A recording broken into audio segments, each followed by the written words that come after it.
Hello, everybody, and welcome back to the People Person podcast presented by Good Time Media. Today, I have a very special guest. He is by far the tallest member of Bachelor Nation I've had on the show. He was a contestant on Hannah Brown's season of The Bachelorette, as well as season 6 of Bachelor in Paradise. Connor Saeli is here. Connor, thanks for coming on. How you doing today? What is up, my friend? Thank you for having me. We're doing good over here. How you doing? I'm doing fantastic. And I want to start off by saying, I don't know if anyone's ever told you this. As I was prepping for this, you might have the greatest Google Images search of anyone of all time. Like, I don't know if you've done this before. If you go on your phone, you search your name and go to images, every single picture of you is either you like with a very attractive female or you like modeling shirtless. Every single one of them. All right, we got yeah. All right, we got Maddie, Yeah. Whitney, Kaylin. Okay. Dude, it's perfect. Like, I don't like it, there's not a single bad photo of you. Oh man, these are some throwback photos for sure. In some of these, It's I don't know. So like, how much are you paying people to just like continue to put those photos up? That's what I gotta know. Don't tell anyone. Don't tell anyone that. I mean, it's ridiculous. I was like, there's got to be some kind of bad photo out there on the internet, but it is what it is. Oh, there's some bad photos for sure, but we won't release those ones. Yeah, they're not at the top of the results, so that's Yeah, all you can ask for. When you leave a show like that, like The Bachelorette, when you're leaving that single, do the floodgates just open up? Like people's, I know, how do you handle that? Like DMs, people reaching out, like. Is it once the show airs, or is it just kind of immediately people start to find out, like, hey, you're back? Honestly, for me, it was kind of immediate just because I was on Colton's finale. That's when I met Hannah on his After the Final Rose. So by the time I got sent home, there were already people like sliding in there. And honestly, it's crazy, man. Like you really don't realize how many people watch the show until you go on it. And then I mean, I'm a normal dude. I still am a normal dude. And just to like have all this attention and people reaching out and everything, it's the whole thing is just crazy. Yeah. It's gotta be hard to not let that get to you. Sorry, what was that? It's gotta be hard for that not to like just like get to you and like kind of maintain like a low ego at that point, because everyone's reaching out, everyone's like gassing you up. It's like it's gotta be hard to. Yeah, well, it's a weird time. So like you come off the show, and even though you get you get dumped basically, and you're kind of like sad about leaving the experience and everything like that. You have all these people gassing you up. So when you go into Paradise, you feel like super confident, right? You're like, oh, I got this. I'm like the king of the world, all that stuff. And for me, like that's in a way, that's kind of how I felt. But it was nice to like go on to Paradise and, kind of they take your phone away for a couple weeks and everything. So like you're removed from that and you can kind of like reground yourself and go in. But obviously Paradise was a totally different experience for me. So it kind of had some ups and downs on there, but it's a weird time in between The Bachelorette and then going on Paradise. I know you haven't had that for 2 years now, but like you have all these people reaching out, but at the same time, there might be someone from a different season of the show that you're interested in, and maybe you want to reach out, maybe you don't, but also there's the chance you can meet them on Paradise. So you kind of just like wait it out for that moment, I guess. Yeah. Was the decision for Paradise quick? Was it like, oh yeah, I'm in, let's go? Yeah, so I think I got sent home from Hannah's season, got home around April like 15th maybe. And then I want to say it was the same week I got sent home. I flew back home to Michigan, actually. I didn't come home to Dallas. And the same week they called me and were like, hey, do you want to do Paradise? We're doing the testing and casting for it a week from now out in LA, which I think was like the last week in April maybe. And it was like, yeah, I mean, I had a great experience on the Bachelorette. And was like, let's keep it going, And there were people from Colton's season that I was interested in meeting too. So thought it would be a great opportunity to do that. Yeah, and I think you mentioned on Paradise, like obviously you went in like hoping to meet someone like Kaylin. Who else was on there like, hey, I'd really like to meet this girl? Yeah. So I would say Kaylin was probably the number one person that I wanted to meet. I Did you think know? Hannah. Did you know Kaylin was gonna be on? I mean, I had a feeling. I think you can kind of get a gauge for like some people from recent seasons that will be on. Just, I mean, she was one of the more popular people. Same with Hannah G. She was Mhm. really popular as well. Um, and so I kind of knew that they were likely going to be on. And then I remember Kaylin did a few interviews before Paradise, kind of after I had gotten off of the show, and she had like mentioned my name as someone that she wanted to meet down there. So I think the producers kind of do that in who they select to do interviews too. They kind of like pick people, and you say certain things to like kind of tease what might happen on the main show. So Yeah. she was definitely probably the person I was most interested in meeting down there for sure. Now, obviously, I feel like on Paradise, probably got to see a little bit more of you because with Hannah's season, it's like you, a bunch of other guys, and then obviously it's Hannah's show. Hmm. Do you think Paradise showed a better, almost a better you than you could see in Hannah's season? Like if someone was going in blind and you wanted to show them one of the appearances, would you show them Paradise over Hannah's season? Um, that's a good question. I don't know. I feel like on both shows they only show maybe 1% of Yeah. what they film. And I feel like on Paradise, or on Hannah's season, I was like super nervous the whole time. I feel like there are a lot of moments where I wasn't really myself. Besides the one-on-one date that I had with her, I felt like that was probably my most genuine, like true self moment. Like a lot of the group dates and everything, it's just such an awkward dynamic, and like the cocktail parties and everything. It's just such a weird environment. But like actually just going on a one-on-one date, I'd say that was probably like the true moment where I felt comfortable and like actually myself. Paradise was different just because I came in. I flew to Mexico the day filming started, and I was supposed to come in maybe like day two or three.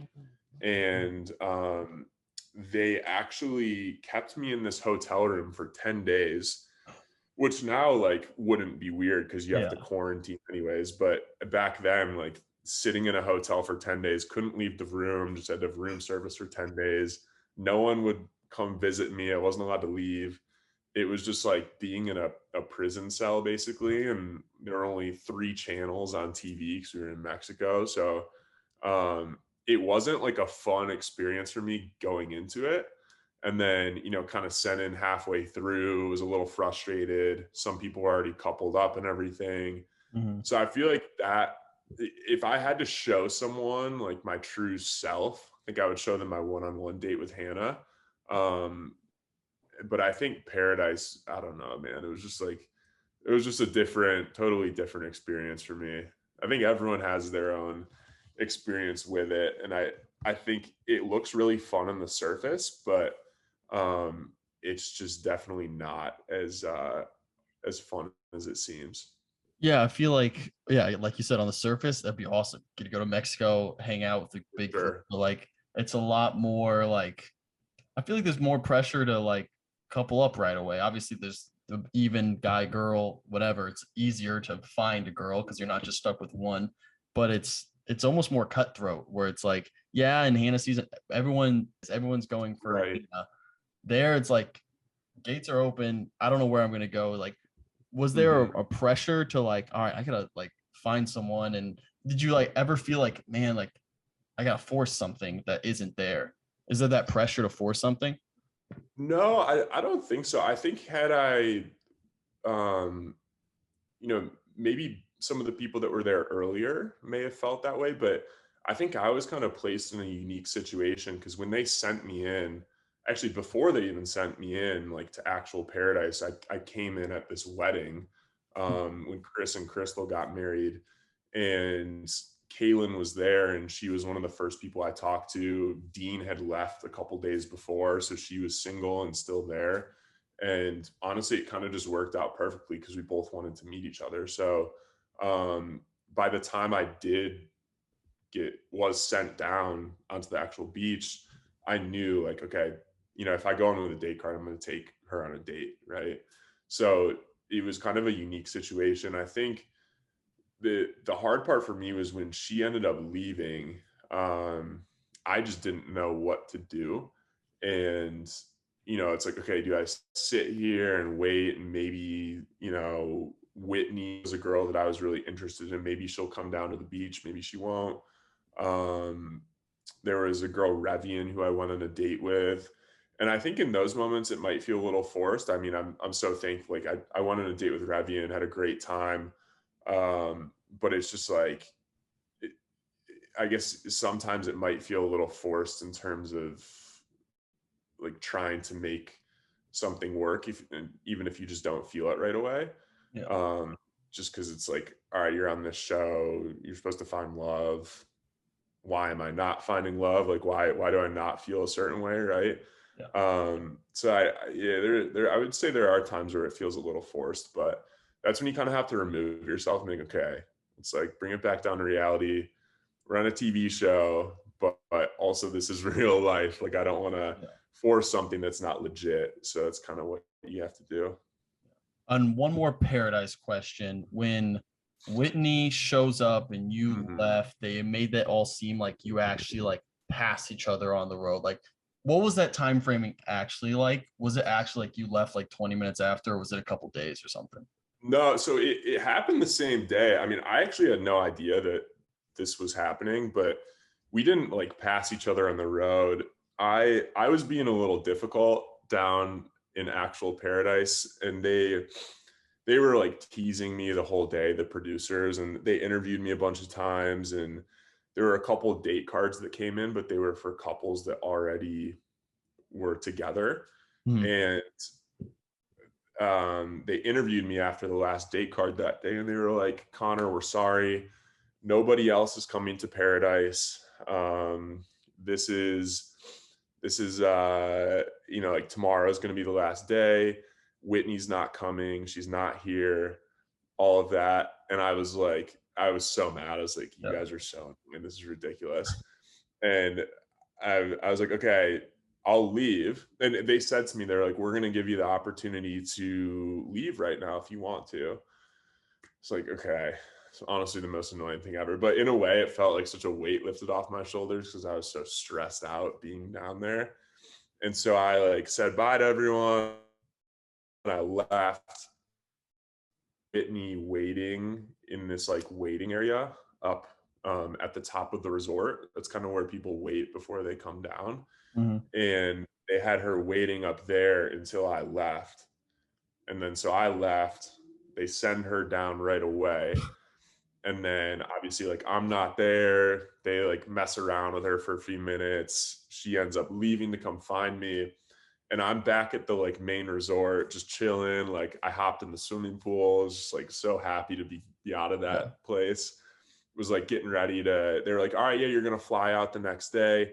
You can just chill here. And so the producer leaves and she's like, all right, I'm going to go like get your phone and everything. Cause they were going to have me DM Whitney. And then all of a sudden I hear a knock on the door and I open it because I thought it was the producer. And it was like, it was Whitney and a camera behind her. I was like, oh shit, like this is crazy. I did not expect this. And kind of just went from there. But that was actually it's funny watching that because a lot of people are always like, oh, you must have known, that she was coming or something. But I actually had no clue. So that was a very genuine reaction.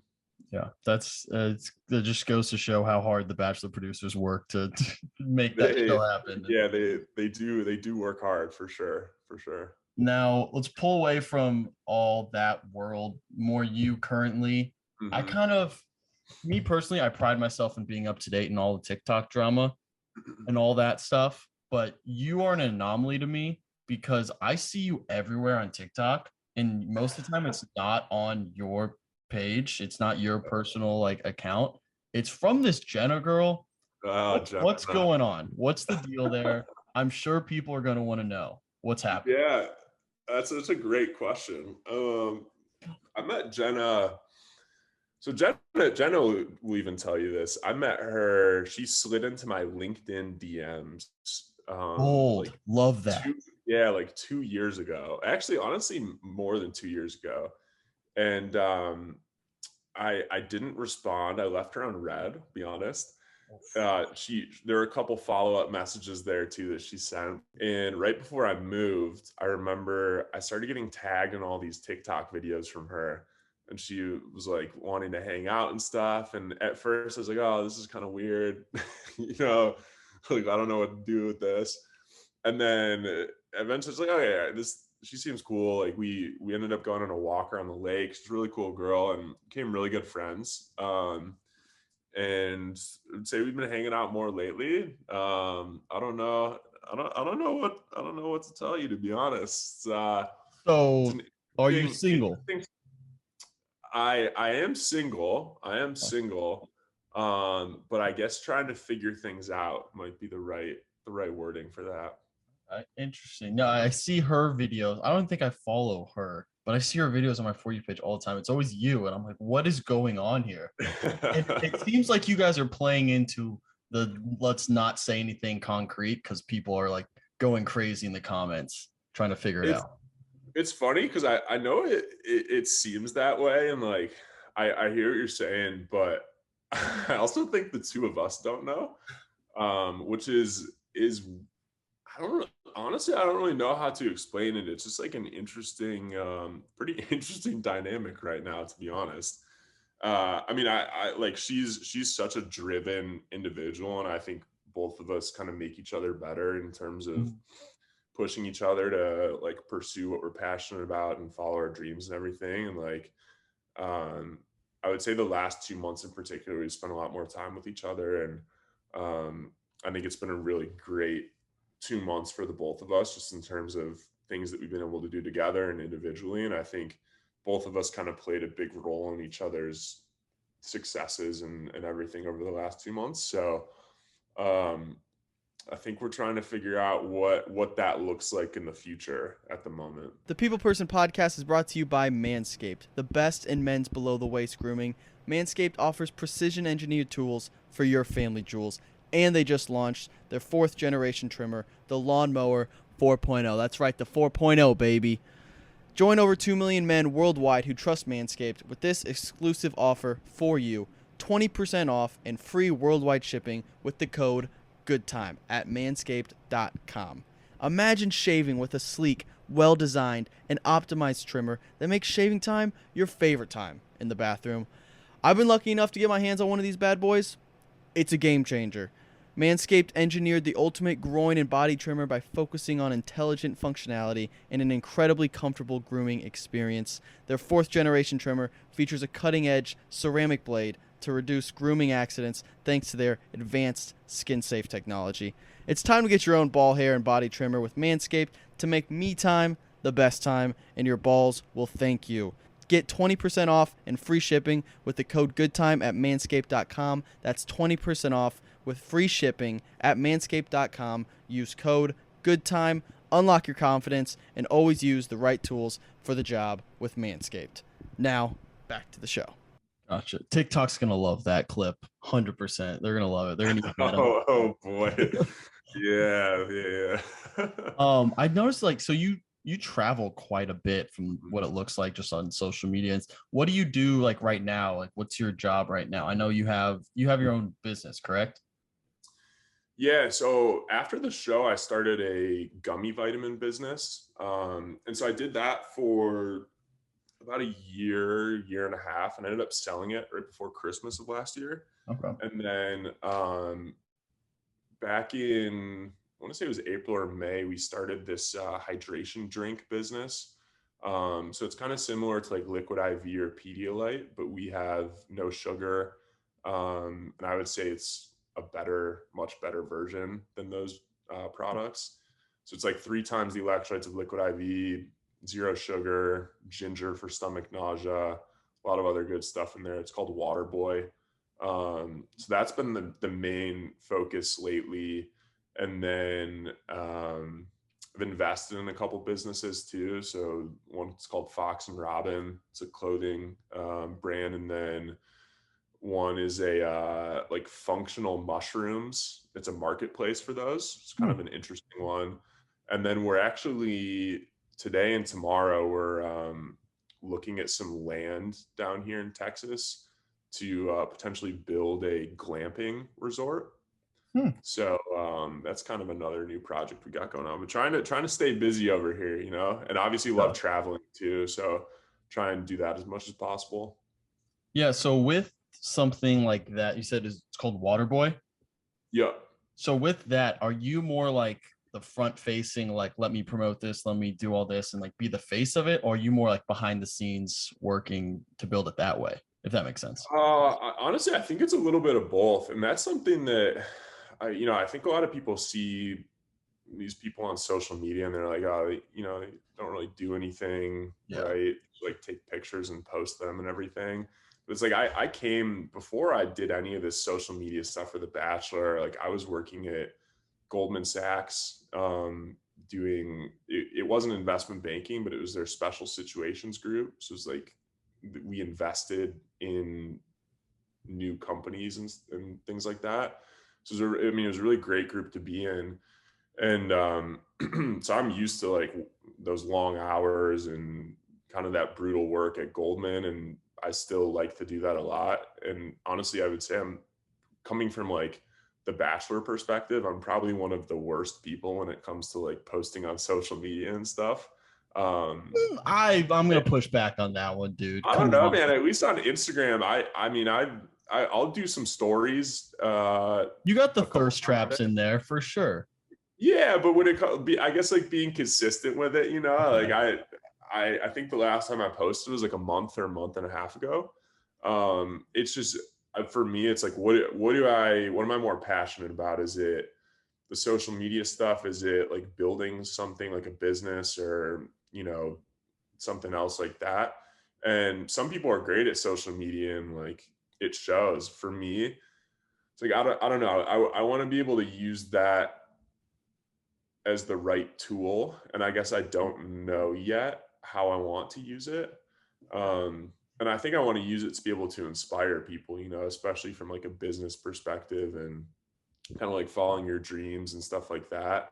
But I guess I just haven't figured out how to convey that message. And I think with all these other things going on with like these businesses and investing and stuff and things like that, I just haven't had the time, I guess, to focus on that. And honestly, like I know you do some stuff on social media too. Like it's a lot more time consuming than people think. Yeah. And especially, you got this podcast and everything too. Like it's a lot of work, and to really build something and build a platform on social media that people want to engage with and want to follow you and continue following you and like look at that content. It's tough to find the right message to really do that. So definitely want to focus more on that, but it's kind of been a little bit of something I've put on the back burner lately. Yeah, I feel like there's like a fine line between being like an annoying influencer person who's just posting like, look at this brand deal I got, 20% off, use my promo code, or like actually being able to use social media, like you said, to kind of inspire people, make a difference. Right. It's a fine line you got to figure out. And it's not everyone can. And I would say too, man, like I love TikTok. I think awesome. Like for Waterboy, we're only really utilizing TikTok right now to promote it and work with influencers on there. Just because I think Instagram has turned into this very like strictly aesthetic platform. And like you almost have to uphold this certain aesthetic standard to have content that people will engage with and that the platform will like naturally promote for you versus TikTok. Like the best videos I've done on there have taken literally like 10 seconds to film, and I think it's so cool. I'm like, someone like Jenna is really interesting just because she doesn't have the most followers of people on the platform. But the amount of traction and, for things that she does promote is crazy just because she has such a loyal fan base of people on there. And I think it's so true. It's in a way, it's like a cross between YouTube and Instagram. Like YouTube followers are super loyal, right?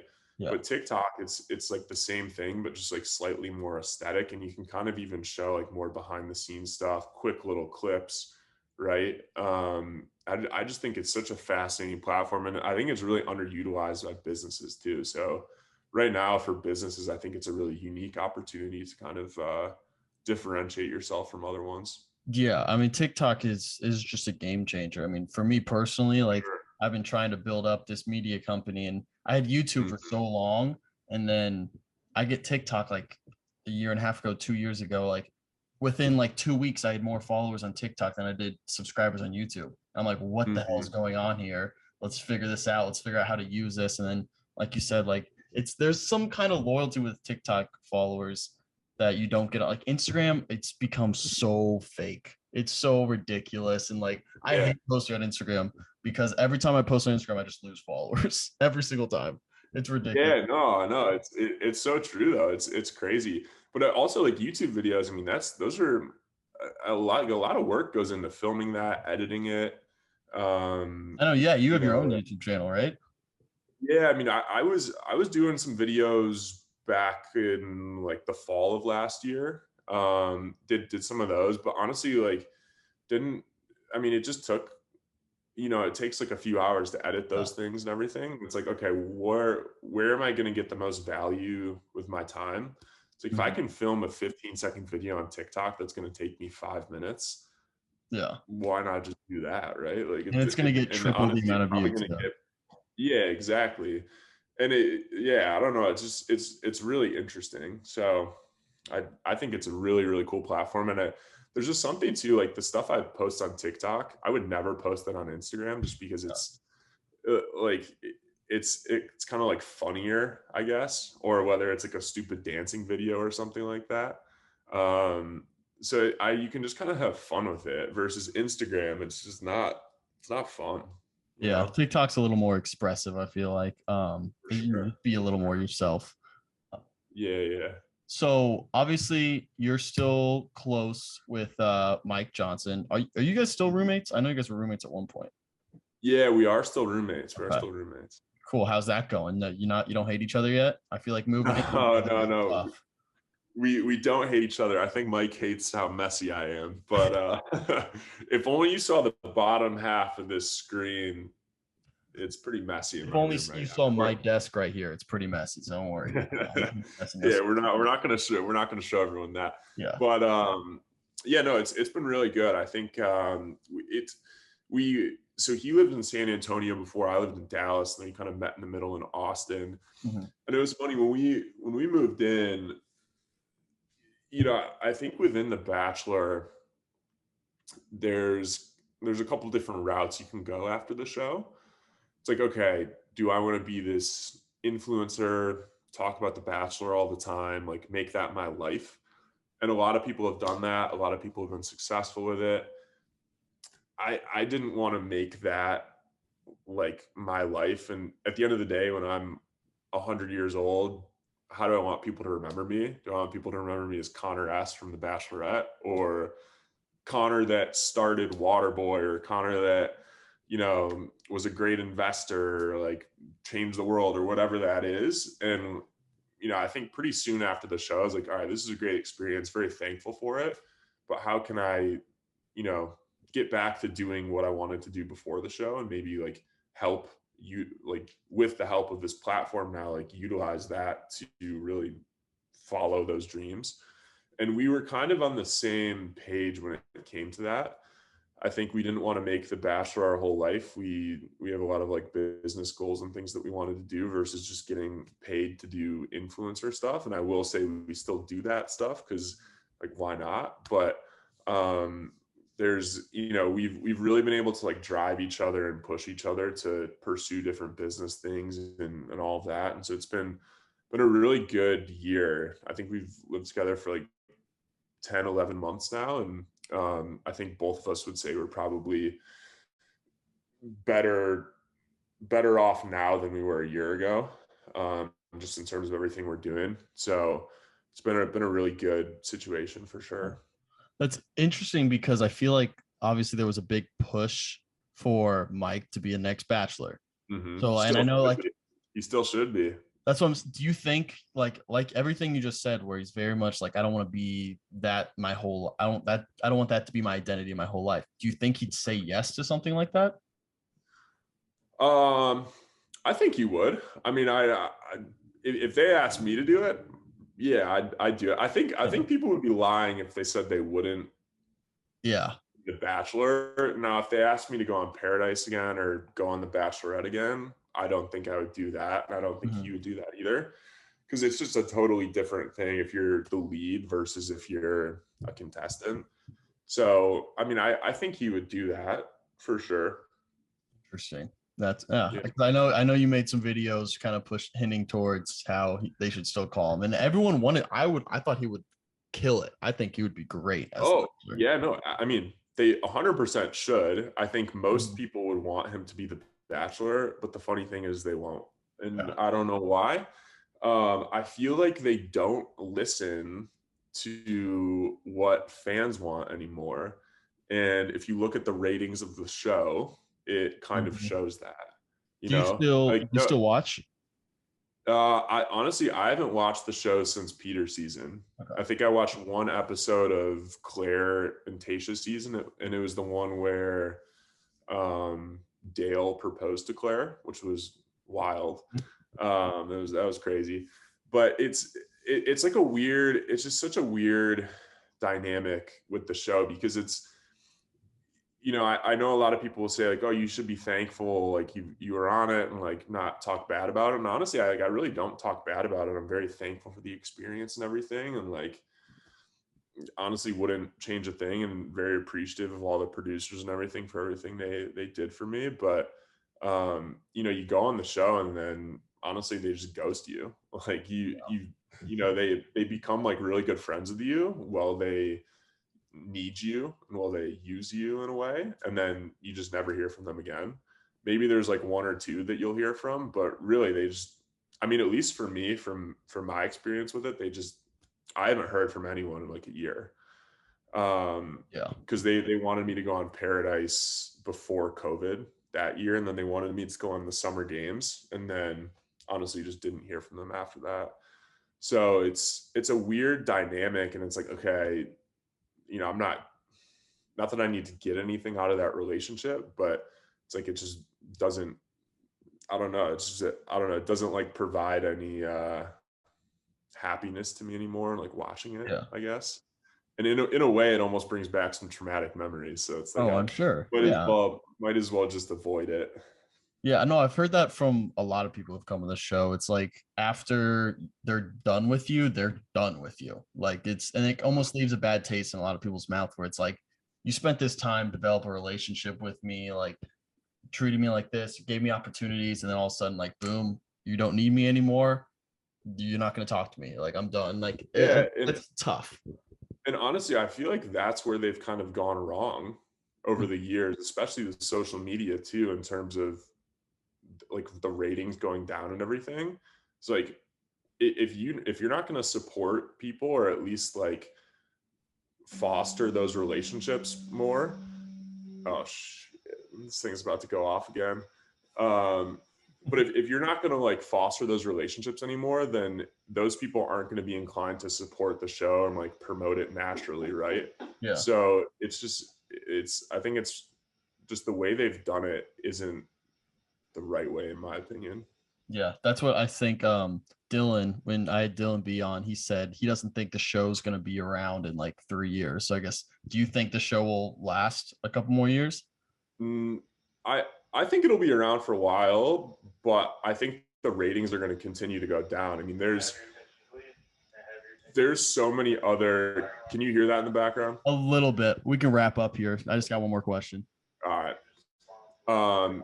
But yeah, I think like in terms of contestants going on the show, there's so many other options when it comes to like, all right, I can go on a Netflix show now, like Too Hot to Handle, Love is Blind, all these other shows, or like Love Island and CBS. There's so many other shows now, whereas like The Bachelor used to be the only one. Yeah.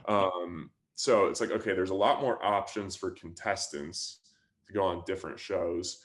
And really, like, what do people want to see? If you want to, I feel like I'm watching The Bachelor, which I watched it when I was younger, and it used to be so much more about the love story versus like this stupid Petty 15-year-old drama. Yeah. drama, right?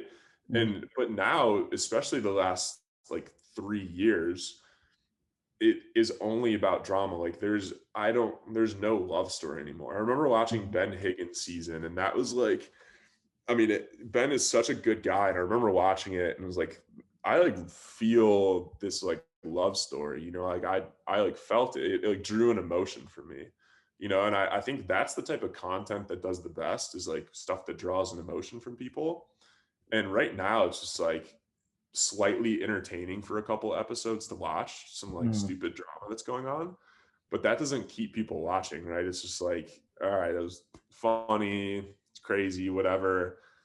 It doesn't like keep me coming back for another season. So I think they kind of need to get back to that, because when it comes to like the entertaining drama stuff, I can go watch that on a ton of different channels, right? But like the true love story, there aren't many shows that actually show that. And I think it would be cool if they could get back to that stuff. But um, I don't know. I feel like they're a little lost right now with kind of what they're doing. Yeah. Um, Not only with like, the type of show that they're portraying with more so the drama versus the love story, but also with, the host stuff. Like I know Mhm. that was a lot of drama last year. And is it like, all right, are Caitlin and Tasha the new hosts? Are you guys going to get different ones? What does that look like? I know some people like them as hosts, some people don't.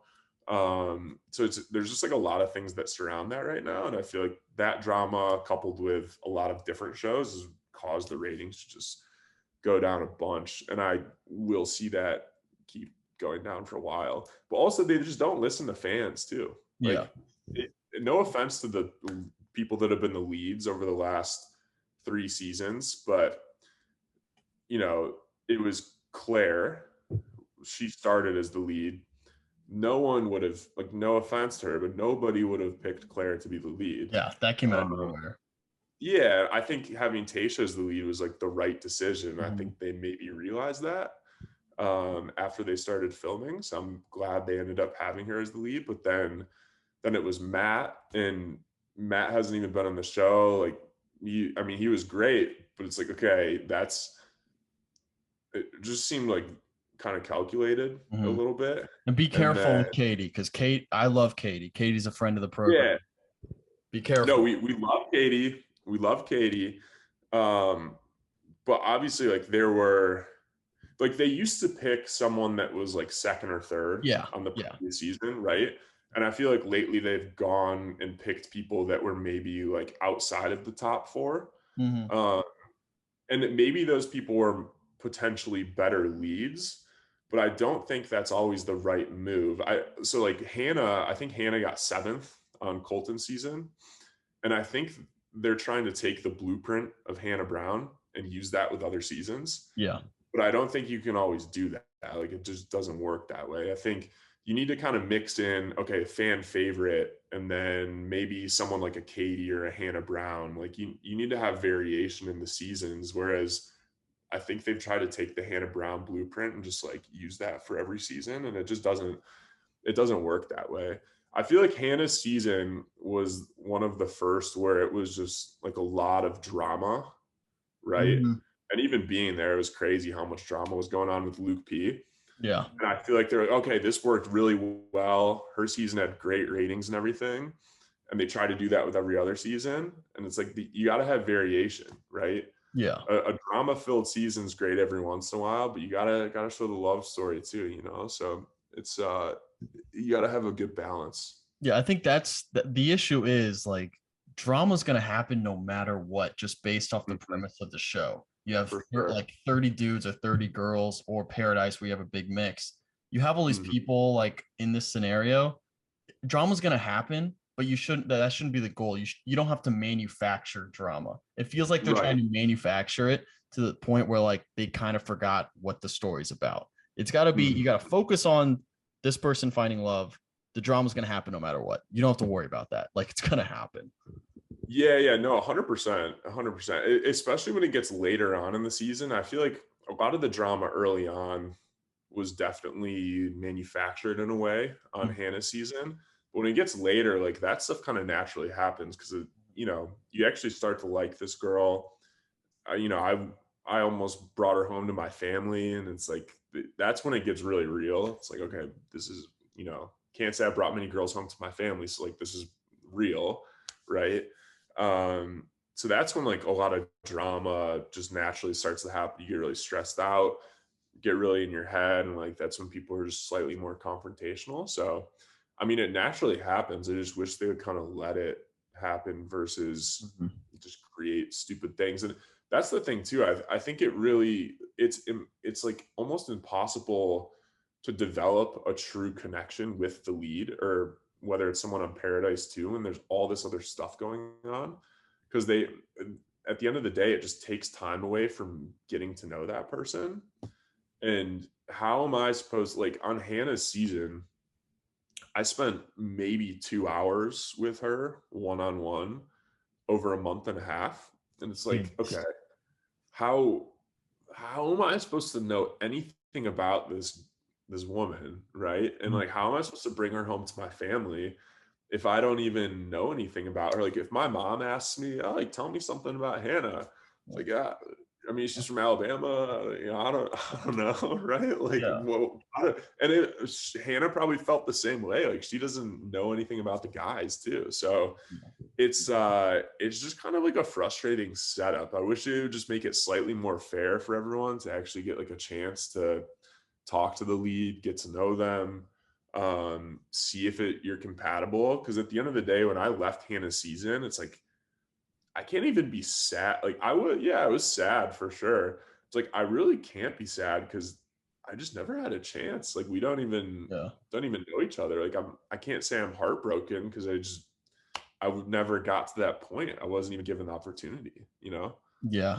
It'll be really interesting to see where they go from here. I feel like obviously the past year and a half has been weird everywhere outside of the show. So who knows? Maybe we'll get back to what's worked in the past. And yeah, who knows? I'm rooting for it because I enjoy watching it, but again, I'm kind of skeptical about where it's going to be. Yeah. Are there any other reality dating shows you like watching?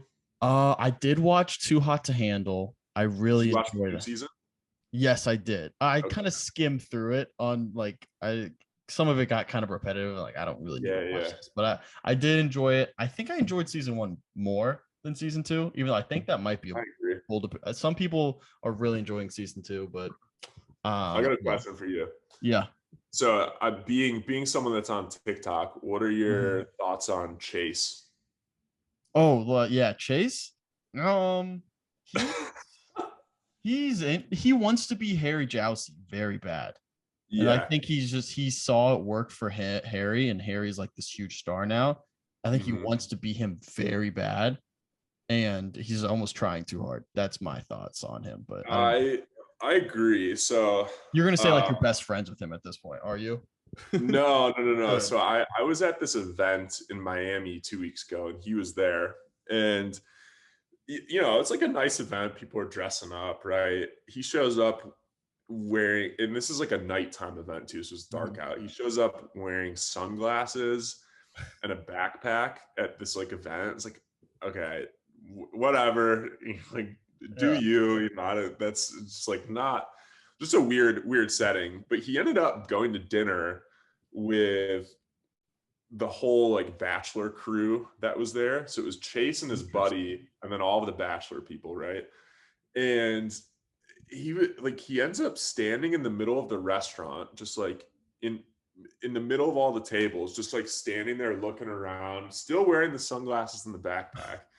And he was just like trying to draw attention to himself. I was like, dude, what are you doing? Yeah. Like, no one cares. Like just like can you be normal for Yeah. a dinner, right?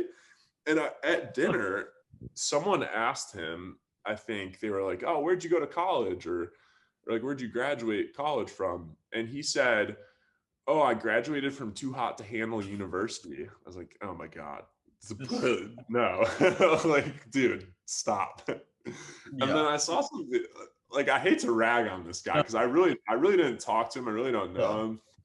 But I saw a video, and I think he deleted this. He was wearing the same backpack and sunglasses at some pool in Miami, and he was like tossing out dollar bills into I the saw pool. that. I think I did see Did that you one. see that? Yeah. It's like, dude, what are you trying to prove? He's like taking Harry to a whole different level. And Harry's just so unique because he had that personality when he was on the show. Like he was that funny guy. I don't know if he's from Australia or somewhere else, but he's like he has that like personality, and it came through on the show. Chase wasn't like that on the show, Exactly. but he's almost trying to turn it after to be like Harry, and it just doesn't work that way. I know like people love him, and that's totally fine, but I think he needs to chill out a little bit because that's not the perception I think you want to give off to people if you know, like, to be successful long term. And I've seen videos that he's posted too of like making out with 5 different girls in 5 seconds. I think he like literally just posted that the other day. I think the dude needs to chill out a little bit. That's all I'm gonna say is like it's just too much. And I know a lot of people that feel the same way. But he's got to take it easy. Yeah, I feel like the Too Hot to Handle crew is a little more, I want to say like less mature than the Bachelorette group. There's some exceptions for sure, but I feel like it is a little bit of a younger, more naive crowd going in, like the Too Hot to Handle crew. And like, so they come out, they're like, this is the greatest thing in the world. I have fame, I have wealth, and like they don't know what to do with it. So they're just like, he's basically still like a frat star who just has a lot of money now. Well, yeah, that's that. So I met Joey, Carly, and then I think Peter too. And they were all like really nice people. And I was shocked to hear how young they were. I think Joey was like a year out of college or something. Okay. So Carly's, I mean, it's crazy. Carly's beautiful too, by the way. Yeah, she was very beautiful, very beautiful.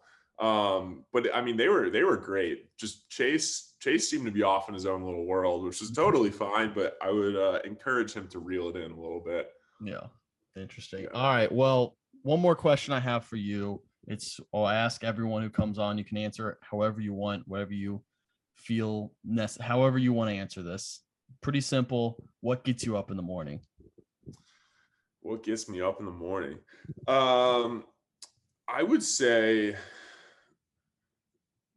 like the version of myself that I want to be in 10 years, 20 years from now. I feel like that's what gets me up in the morning. And I think Matthew McConaughey. I was just about to say that. That sounded like McConaughey's quote.